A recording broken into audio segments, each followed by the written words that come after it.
درنو لیدونکو السلام علیکم، جوړ په خیر. دوستانو، په همدغه انځور کې د انسان د ملا تر ټولو سخت هډوکی وینئ. دې هډوکي ته حضرت محمد مصطفی صلی الله علیه وسلم د عجب ذنب نوم ورکړی دی او فرمایلی دی چې د انسان د ملا وروستی هډوکی یا هم عجب ذنب هیڅکله هم دوستانو نه خاورې کیږي او الله جل جلاله انسانان د آخرت په ورځ له همدغه هډوکي څخه دوستانو بیرته راژوندي کوي او بیرته یې راپاڅوي. او بل خبر دا د دوستانو چې ساینسپوهان پر هر څه باندې هڅه کوي څېړنې وکړي. په دې تړاو باندې هغوی ډېرې څېړنې کړي دي.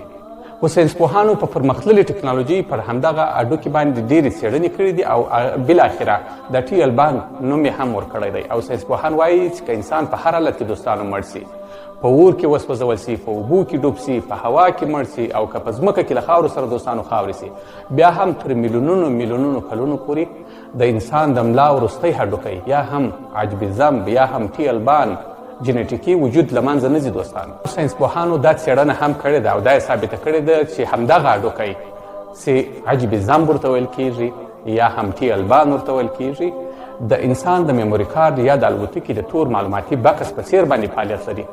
په دې هډوکي کې د انسان د تخلیق ټول رازونه دوستانو، مثلا ډي ان اے، قد، قامت، وزن، د خلیاتو تعداد، د وینې ګروپ، هر څه او حتی د انسان د ګوتو د سرونو د نښانونو پورې ټوله په همدغه کې محفوظ دي.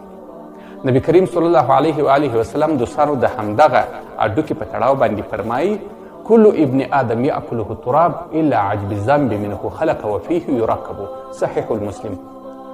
د دې حدیث مبارک ژباړه دا ده دوستانو چې ټول د آدم اولاد به خاورې سي بغیر له عجب ذنب هډوکي څخه، ځکه انسان له هغه څخه پیدا سوی او له هغه څخه به بیا هم پیدا کیږي.